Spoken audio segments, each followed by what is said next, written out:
जय हिंद साथियों, आपका स्वागत है स्टडी पॉइंट में। आज हम इतिहास के टॉप 25 को महत्वपूर्ण प्रश्न कराने जा रहे हैं जो सभी परीक्षाओं के लिए इम्पोर्टेंट है। कृपया इस वीडियो को पूरा देखें और बताएं कि ये प्रश्न कैसा था। सिंधु सभ्यता का पत्तन नगर यानी कि बंदरगाह कौन सा था? देखिए, जितने भी क्वेश्चन मैं आपके लिए इस वीडियो में लेकर आया हूँ, अगर आपको उनमें से किसी का भी आंसर पता है तो हमें कमेंट बॉक्स में बता सकते हैं। तो इसका सही आंसर ऑप्शन बी हो जाएगा, लोथल। सिंधु सभ्यता का ये पत्तन नगर यानी कि बंदरगाह था। तो आपको ये भी ध्यान रखना है कि आपसे एग्जाम में ये शब्द दे दिया जाए पत्तन नगर, तो इसे ये बंदरगाह बोला जाता है। तो आप इस चीज़ को ध्यान रखिएगा। और ये क्वेश्चन देखिए कई बार एग्जाम में बार बार रिपीट होता रहता है, तो आप इसे जरूर याद रखिएगा। और देखिए, अगर हम बात करें लोथल वर्तमान में कहाँ पर है, ये तो गुजरात के अहमदाबाद जिले में स्थित है। तो चलिए अगला क्वेश्चन देखते हैं। क्वेश्चन नंबर 2 है, सिंधु घाटी सभ्यता के लोगों के मकान बने होते थे। सही आंसर ऑप्शन ए हो जाएगा, पक्की ईंटों। आपको याद रखना है, सिंधु घाटी सभ्यता के लोगों के मकान पक्की ईंटों के बने होते थे। और देखिए, ये जो सिंधु घाटी सभ्यता थी, एक सुव्यवस्थित यानी कि एक नगरीय सभ्यता थी। तो आपको ये जरूर याद रखना है कि सिंधु घाटी सभ्यता एक नगरीय सभ्यता थी। तो चलिए अगला क्वेश्चन देखते हैं। क्लास चालू कर बड़े का? सिंधु घाटी सभ्यता का विशाल स्नानागार कहाँ पाया गया था? Right answer option B, Mohenjodaro में। आपको ये जरूर याद रखना है, कई बार एग्जाम में ये क्वेश्चन पूछा गया है। तो कहाँ पर पाया गया था? मोहनजोदड़ो में पाया गया था विशाल स्नानागार।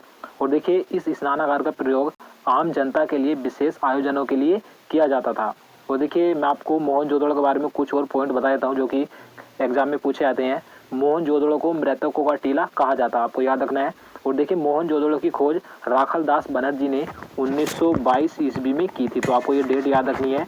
और देखिए, वर्तमान में मोहनजोदड़ो पाकिस्तान के सिंध प्रांत के लारकाना जिले में सिंधु नदी के किनारे स्थित है। तो आपको ये सभी पॉइंट याद रखने हैं। तो चलिए अगला क्वेश्चन देखते हैं।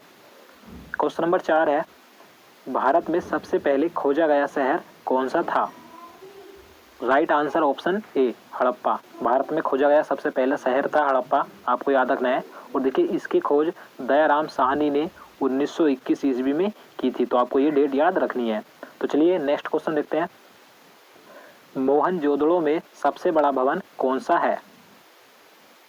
राइट आंसर ऑप्शन बी, अन्नागार। देखिए, इससे पहले मैं आपको मोहनजोदड़ो के बारे में एक क्वेश्चन करवा चुका हूँ कि जो विशाल स्नानागार पाया गया था मोहनजोदड़ो में पाया गया था। लेकिन इस क्वेश्चन में पूछा गया है कि मोहनजोदड़ो में सबसे बड़ा भवन कौन सा था। तो आपको याद रखना है अन्नागार, ये मोहनजोदड़ो की सबसे बड़ी इमारत थी। तो चलिए नेक्स्ट क्वेश्चन देखते हैं। क्वेश्चन नंबर 6 है, मानव द्वारा उपयोग की गई पहली धातु कौन सी थी? सही आंसर ऑप्शन सी हो जाएगा, तांबा। आप सभी को पता भी होगा, काफी आसान क्वेश्चन है ये। तो तांबा सबसे पहले उपयोग की गई धातु थी मानव के द्वारा। तो चलिए नेक्स्ट क्वेश्चन देखते हैं। वर्तमान में कालीबंगन या कालीबंगा कहाँ स्थित है? Right answer option D, Rajasthan. आपको याद रखना है, कालीबंगा राजस्थान में स्थित है। देखिए, ये घग्गर नदी के किनारे स्थित है। और देखिए, इसकी खोज 1953 ईस्वी में एक घोष के द्वारा की गई थी। और देखिए, यहाँ से एक जुते हुए खेत के साक्ष्य मिले थे। तो आपको ये याद रखना है। तो चलिए अगला क्वेश्चन देखते हैं। क्वेश्चन नंबर 8 है, हड़प्पावासी किस वस्तु के उत्पादन में अग्रणी थे? राइट आंसर ऑप्शन सी, कपास। आपको याद रखना है, कपास के उत्पादन में अग्रणी थे हड़प्पावासी। देखिए, ये अन्य फसल भी उगाते थे जैसे कि चावल, गेहूं, जौ, तरबूज, मटर आदि। लेकिन जो सबसे ज़्यादा ये फसल का उत्पादन करते थे, कपास का करते थे। तो आपको याद रखना है। तो चलिए नेक्स्ट क्वेश्चन देखते हैं। देवी माँ की पूजा किससे संबंधित थी? सही आंसर ऑप्शन ए हो जाएगा, सिंधु घाटी सभ्यता। तो आपको याद रखना है, सिंधु घाटी सभ्यता से संबंधित है देवी माँ की पूजा, यानी कि यहाँ के लोग देवी माँ की पूजा करते थे। और देखिए, कुछ लोग यहाँ के पशुपति की भी पूजा करते थे, यानी कि शिव की पूजा भी करते थे। तो आपको ये दोनों याद रखने हैं। तो चलिए अगला क्वेश्चन देखते हैं। क्वेश्चन नंबर 10 है, कौन सा सिंधु शहर जो बिना गढ़ यानी कि किला का था? देखिए, इस क्वेश्चन में पूछा गया है कि सिंधु घाटी सभ्यता का ऐसा कौन सा शहर था जो बिना किले का था, यानी कि वहां पर किला नहीं था। तो इसका सही आंसर ऑप्शन डी हो जाएगा, चनूदड़ो। आपको याद रखना है, चनूदड़ो ऐसा शहर था जहां पर किले के साक्ष्य नहीं मिले हैं। देखिए, इसकी खोज मैं आपको बता दूं 1934 ईस्वी में NG मजूमदार के द्वारा की गई थी। तो आपको ये डेट याद रखनी है, 1934 ईस्वी में। तो चलिए नेक्स्ट क्वेश्चन देखते हैं। क्वेश्चन नंबर 11 है, कांसे की नर्तकी की मूर्ति कहाँ से मिली थी? सही आंसर ऑप्शन ए, मोहनजोदड़ो से। आपको याद रखना है, आपने पढ़ा होगा कांसे की एक जो स्त्री की मूर्ति थी नृत्य करती हुई, तो मोहनजोदड़ो से प्राप्त हुई थी, तो आपको याद रखना है। तो चलिए अगला क्वेश्चन देखते हैं। विश्व की सबसे प्राचीन सभ्यता का क्या नाम है? Right answer option B, Mesopotamia की सभ्यता। देखिए ये विश्व की सबसे प्राचीन सभ्यता है मेसोपोटामिया की सभ्यता। देखिए मेसोपोटामिया का जो शाब्दिक यूनानी अर्थ होता है दो नदियों के बीच, इसका शाब्दिक अर्थ होता है मेसोपोटामिया का। तो चलिए अगला क्वेश्चन देखते हैं। क्वेश्चन नंबर 13 है, सिंधु घाटी सभ्यता की लिपि क्या थी? राइट आंसर ऑप्शन सी, अज्ञात। देखिए आपको याद रखना है, जो सिंधु घाटी सभ्यता से लिपि मिली थी उसका अभी तक पता नहीं चल सका है कि वह किस प्रकार की लिपि थी, तो ये अज्ञात है। तो चलिए अगला क्वेश्चन देखते हैं। वैदिक सभ्यता किस प्रकार की सभ्यता थी? सही आंसर ऑप्शन बी, ग्रामीण सभ्यता। देखिए इससे पहले मैं आपको सिंधु घाटी सभ्यता के बारे में बता चुका हूँ कि सिंधु घाटी की सभ्यता नगरीय सभ्यता थी और वैदिक सभ्यता ये ग्रामीण सभ्यता थी। तो ये दो क्वेश्चन अधिकतर एग्जाम में पूछे जाते हैं, तो आप इन दोनों को याद रखिएगा। देखिए जो वैदिक सभ्यता थी ये आर्यों के द्वारा विकसित की गई ग्रामीण सभ्यता थी, तो आपको ये सभी ध्यान रखना है। तो चलिए अगला क्वेश्चन देखते हैं। क्वेश्चन नंबर 15 है, आर्यों की भाषा क्या थी? Right answer option C, Sanskrit. आपको याद रखना है आर्यों की भाषा संस्कृत थी। तो चलिए अगला क्वेश्चन देखते हैं। आर्य भारत में सर्वप्रथम कहां आकर बसे थे? सही आंसर ऑप्शन सी, सप्त सिंधु क्षेत्र। देखिए यह क्षेत्र आधुनिक पंजाब तथा उसके आसपास का क्षेत्र है, तो आपको याद रखना है आर्य सर्वप्रथम सप्त सिंधु क्षेत्र में आकर बसे थे। देखिए अगर हम बात करें कि आर्यों का मूल निवास स्थान क्या था, देखिए इसके लिए कई विद्वानों के अलग अलग मत हैं, लेकिन मैक्स मूलर के अनुसार इनका मूल निवास मध्य एशिया था, तो आपको याद रखना है। तो चलिए नेक्स्ट क्वेश्चन देखते हैं। वैदिक लोगों द्वारा किस धातु का प्रयोग पहले किया गया था? राइट आंसर ऑप्शन डी, तांबा। आपको याद रखना है। देखिए इसके बारे में आपको सही से बता देता हूँ।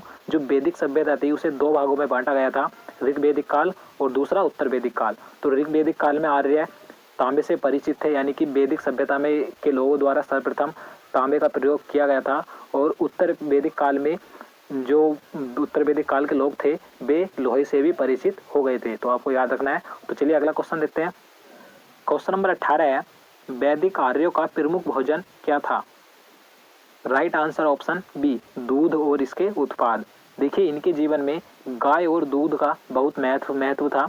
ये दूध तथा दूध में सत्तू मिलाकर पीते थे, तो आपको याद रखना है वैदिक आर्यों का प्रमुख भोजन दूध और इसके उत्पाद था। तो चलिए अगला क्वेश्चन देखते हैं। आर्य शब्द का शाब्दिक अर्थ क्या है? सही आंसर ऑप्शन बी, श्रेष्ठ या कुलीन। तो आपको याद रखना है आर्य शब्द का जो शाब्दिक अर्थ होता है श्रेष्ठ या कुलीन होता है। तो नेक्स्ट क्वेश्चन देखते हैं। क्वेश्चन नंबर 20 है, ऋग्वैदिक आर्यों का मुख्य व्यवसाय क्या था?